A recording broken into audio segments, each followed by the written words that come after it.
to another Monday morning musing webinar. It's great to have you here. It's nice to be back, and it's nice to be back in my hometown of Melbourne at home and being able to feel sitting in my comfort zone today, being able to bring you this webinar.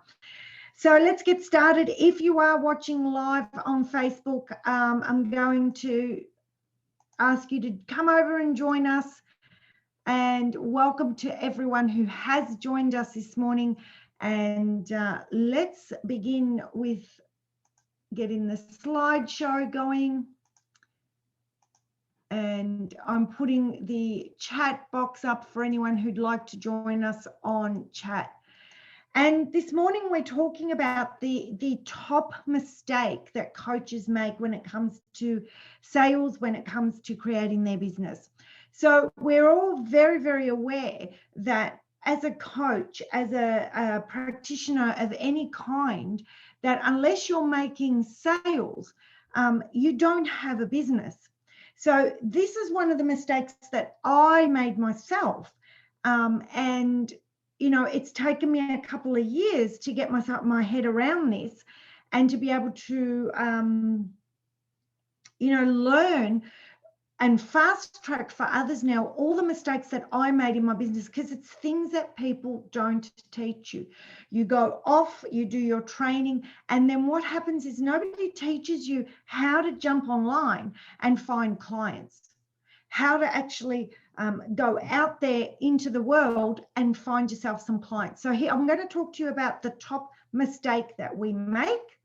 It's one of the top mistakes that I have seen trainers and other people who teachers, who teach coaches, who teach practitioners, who teach holistic wellness therapists, what they tell them to do. In fact, I just heard this again the other day from someone who just completed a certificate course and got told, just go and find a client. So let's have a look at the mistakes and why there is so many people that are not finding leads, not finding clients, that are not finding people online to be able to fill their funnels and, you know, in turn convert clients. So for anyone who is on the webinar, and there's a few of you on here, excuse me, please, please, please, I do have the chat box open here. So ask any questions. If you're watching on Facebook, come and join us and register for the webinar. If you want to watch on Facebook, that's okay. You just don't get to see the slides, but please do ask questions as well. So what is the one assumption that everyone makes when you get your certificates? The one thing, this is the one thing that people just completely get wrong. And it then, you know, becomes a snowball effect of not being able to find clients. You become discouraged. And what happens is that your confidence starts to drop. And I see this all the time. I see so many amazing practitioners and coaches with so many great things to offer, but there's just one assumption that gets made. And when they have this assumption and they start trying to do this, it doesn't work, and it just absolutely crushes their confidence. And that's for them to just get out there. Sorry guys, just had to move the laptop for a second on Facebook. Just get out there and find clients. Great. Where are these clients? How do you find these clients? How do you get out there and just find clients with all the noise that's going on Facebook and Instagram and LinkedIn? How do you just find clients? And that is exactly something that got told to me. Just get out there and go and find clients. And it was like, whoa, okay. So I did find clients for a long, long time. I found online clients, but it was hard work. So let's have a look at some of the things that you need to do to be able to just go out there and find clients. Okay. So why doesn't it work? Why doesn't it work? Just, you know, just get out there, find clients, just they're everywhere. Okay. I'm going to tell you some of the reasons why it doesn't work. The first one is that most coaches, I teach NLP, I teach hypnotherapy. I know what we can do. I know what a coach, a therapist, a healer can do. I've worked in the field, and I know what, you know, and how many people we can help. But the problem is when you first start out, you start grasping at anything. You start taking any client that comes your way. You just, anyone who needs help, you're jumping in, you're talking to the whole world in general. You're telling people what you do as modalities, what's in your toolbox, rather than talking about who you help and how you help them. And then you're also grasping at anything that comes your way. So you're taking, and I did this too, so you're taking weight loss, you're taking smoking, you're taking anxiety, you're taking every client that you can, because you're grasping at everything that comes your way. And for the guys that are on the webinar this morning, I'd love you to let me know exactly which, if you're falling into any of these categories. And on Facebook as well, please let me know. And this also, clients don't know what you do. I see this all the time. I see people who I know who are great coaches, and I know they're great coaches, and I know they're great practitioners. And 1 minute they're talking about one problem that they solve. The next minute they're talking about something else. And all of a sudden, clients don't know what you do. In other words, no niche. Okay, so clients just see you doing this, doing that, doing this other thing, and they see you as a jack of all trades, master of none. You need to become a master in your field. People need to know that you are the expert in what they need to solve, and that's why they come to you. Okay, so clients do not know what you do if you're changing around. I have seen so many things lately, and so many people who, you know, they start off with one niche, or they're working on business, you know, business niche, and all of a sudden they jump into depression and anxiety. Now, I know business owners can have depression and anxiety, but, and you can work with these fields with these people. But what I'm trying to say here is that people don't understand what you're doing if you're jumping from niche to niche. They don't get it. You see, clients don't understand what a coach does. And a client comes to you for help because you are the one that helps them think outside of the box. So if you're not showing people what you do or what's possible, they don't know that you are the expert to come to. And that's what brings me to, there's no expertise established. Okay, I see it all the time, that people refer people to practitioners and coaches where they know their expertise. This is the person to go to for emotional eating. This is the person to go for sleep. This is the person to build your business. So you need to establish an expertise, and without it, like I said before, people don't refer you. You're not top in their mind, and unfortunately, you miss out on opportunities. Now, hi Gus. Now, this doesn't mean that people don't come to you from other niches, because they actually do. The other day on Instagram, I've just had an athlete contact me about performance enhancement and helping them enhance their ability to function as an athlete. And all I talk about usually is business stuff. So, but he was able to see that I could help him, and reached out and said, do you help business people reach their full potential? Do you help athletes? So the problem is that we come from a place of scarcity. We're scared that we're going to miss out on clients. But the thing is, when you actually come from that point, you actually make it harder for yourself to get clients than when you niche right down and you become an expert in a field. Okay, and you have a one-size-fits-all approach. When I teach my NLP practitioners, my hypnotherapists, I tell them not to become robots. We are not robots. We as people, as humans, are individuals. And a one-size-fits-all approach does not fit every single client. Yes, you need to have a program. Yes, you need to know what you're doing. Yes, you need to have steps that you predominantly follow, but a one-size-fits-all approach without you being flexible, without you having any flexibility in what you do and any flexibility in how you approach a client does not work, because everyone is different and a one-size-fits-all approach does not work. And I see that over and over and over again. In fact, even when I train, in my classes, I cannot have a one-size-fits-all approach. Every single class I do has different personalities, people with different needs in it, different learning styles. I just ran a class in Adelaide where most of the people were auditory. Now, I am a visual person, so I had to completely, once I found out that the class was predominantly auditory, I had to change and adapt how I taught to be able to suit the class. So a one-size-fits-all approach to everything that you do as a coach, as a therapist, doesn't work. You need to be flexible. So what is the number one mistake? The absolute number one mistake that all coaches make?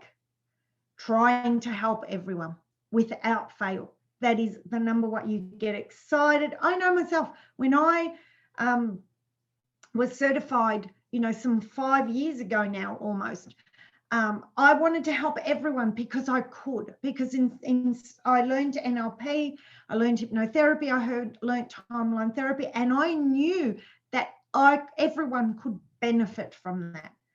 So I tried to help everyone and it did not work. Okay.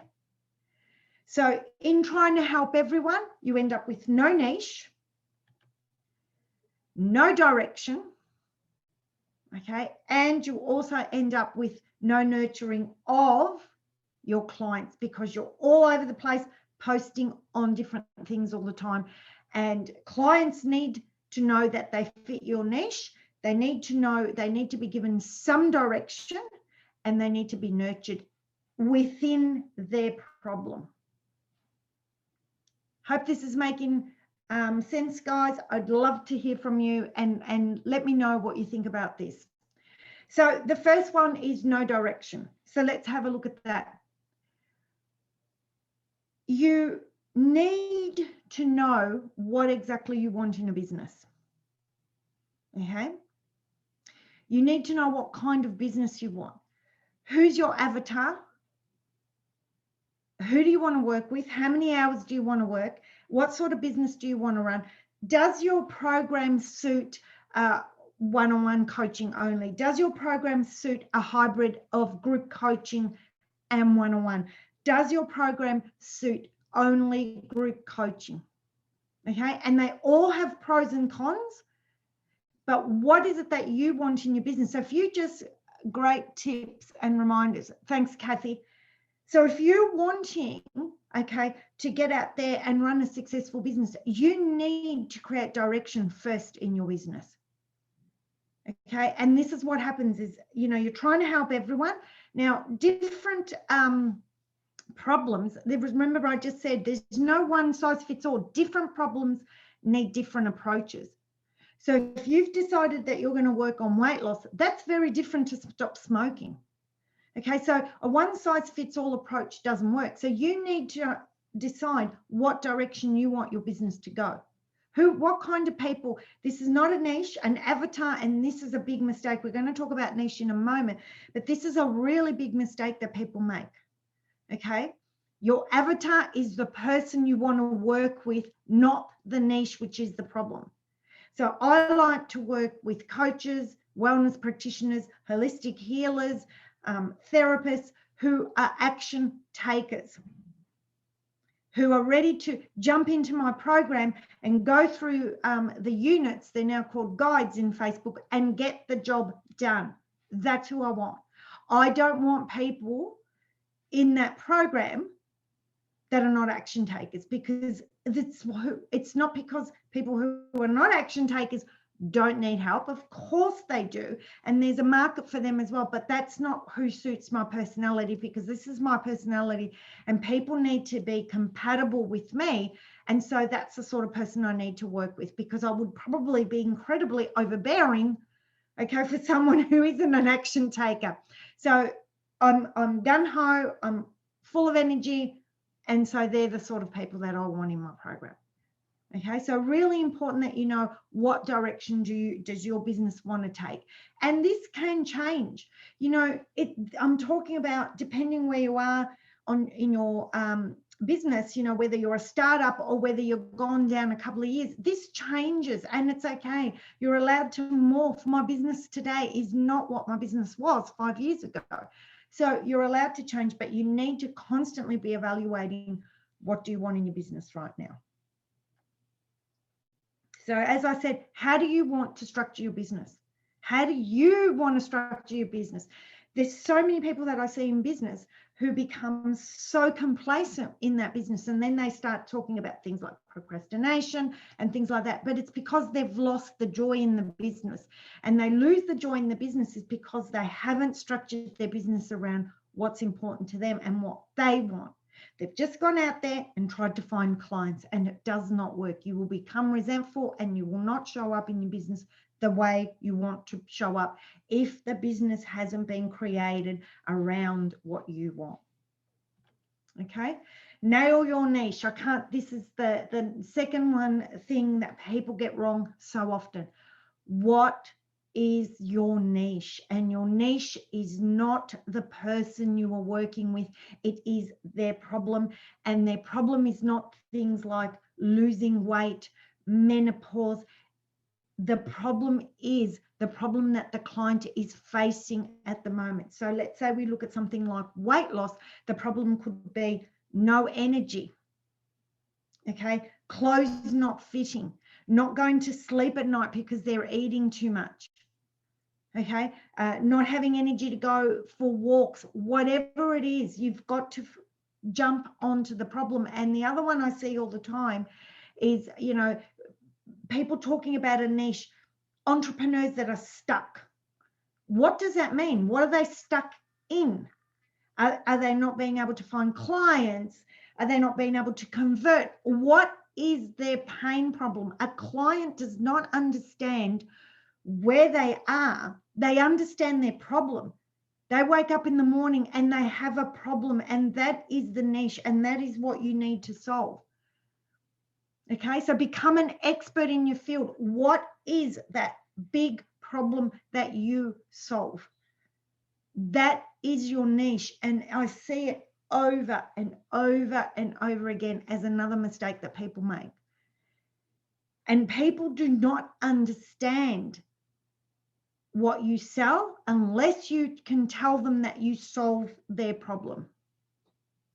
Okay, so what pain do you solve? What pain does your client have that you solve? What is their problem that they wake up in the morning? And like I said, it could be something like no energy, clothes don't fit, all those sorts of things. What is the problem that you solve? That is your niche. Okay, the next one is you need to nurture your clients. Okay, so you've set up your business, you've nailed your niche. You need to nurture your clients. Just jump on and sell is not going to happen. And the other thing that I see too is people that jump on and they have, you know, 500 friends on Facebook, and they're constantly trying to sell their stuff to only those 500 people without going and finding new clients and selling to new clients and nurturing those clients.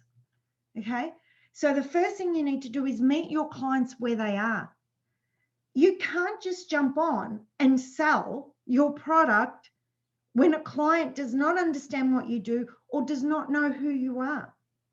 So you have to nurture them. You have to show people who you are. You have to show them that you are an expert, and you have expertise in the problem that they want to solve. And I see this all the time, you know, people inviting me to things and inviting me into groups. I don't even know who they are. But if they gave me a little bit of nurturing, if they let me know a little bit about who they are, maybe I might jump into their programs. Maybe I would go to their workshops. Maybe I will do some training with them. So let me know if this is making sense, guys, because it's really important that I understand that you guys all get this. Okay, so you need to nurture, meet your clients where they are. And usually at any given time, there is only about 20% of people online who are ready to buy. Yet everyone forgets those other 80% of nurturing clients and bring them to that level of buying from you. You need to nurture clients. You need to nurture leads. It's not just about selling. And all I hear all the time is sell, sell, sell. And I'm not saying you don't sell. Of course you have to sell. You have a business to maintain. You have a business that without sales is not going to happen. Yep, thanks, Gus. Okay, but you need to nurture those clients. You need to meet them where they are. And just sell, sell, sell, sell, sell does not nurture the client. Yes, they need a step of action. They need the next step to go to. They need to take some action, but that can be in many forms. Okay, and just buying into a program. You know, I often hear people say, I've got a $49 half-day workshop and no one's buying in. And the next thing I say to them is, have you nurtured your clients? How have you nurtured your clients? And they haven't done that. So the clients need to know, because, you know, what you do and how you do it, because it's really important that you understand that as soon as someone spends money, it's risk. Spending money is risk. Okay. And if they don't know you and they don't know that they're going to get value, even $10, they will not spend. So be aware of that. Meet the clients where they are and what do they need from you to take them to that sales. Okay. Educate your client. Educate them on what you do, educate them on their problem, value, value, value, value, value. People need to know that you know what you're doing. If people don't see or feel or hear that you know what you're doing, they're not going to convert to you. I would not have a business teaching, you know, therapists and coaches and wellness practitioners how to create a business if I wasn't doing this already and you couldn't see. Imagine if I was completely, you know, not noticeable on social media. Would you come to me for me to teach you how to create a business? Would you come to me if you couldn't see that I run 2 very successful businesses, because I run my training arm and I run my mentoring arm? So, you know, I hope this is making sense, guys. People need to see that you know what you're doing. You need to educate them. You need to let them know that you know what you're doing, and they need to see it. Okay. And then you need to nurture them. You need to give them value. There's nothing wrong. People are scared. They think that if you give people too much value that they're not going to buy from you. That's not true. The reason for that is because when you give value, when you give advice, just like I'm doing right now this minute, it's generic in nature. And it goes back to that one size fits all. This is generic value, generic, you know, advice that I'm giving a whole group of people, but individually, people need individual attention because a one size does not fit all. But I see this all the time as well, people not giving value because they're scared. Again, it comes from a mindset of scarcity. And, you know, I believe that everyone should work with a coach or a mentor. And the people that I have worked with and still working with as my coaches, my mentors, are people that I know they know what they're doing because they met me where I am, they educated me, and they've nurtured me. And then I've gone, yep, it's time to buy in because I need specialty care, not the one size fits all. Okay. So again, guys, any questions, please let me know. Okay. So that's it for me this morning. I'm going to try and start to condense these Monday morning webinars to making them even less than 30 minutes. And that's because I've been, you know, people do not have time, and it's a good idea to be able to watch tidbits for 10 to 15 minutes rather than having to put away half an hour to watch a full webinar. So again, thank you so much, everyone who's watched on the webinar. Thank you for being here. I really do appreciate you. If anyone, any new clients, I'm doing for the next 2 weeks before I get to Brisbane, which is just after Easter. I am going to do some health checks. If anyone wants a quick business health check, just reach out and let me know, and let's make a time to connect and have a little chat about how I can help you. So again, thank you very much for being here on this webinar. I look forward to seeing you next Monday morning at 10 a.m. Melbourne time. Thanks again for being here. Bye for now.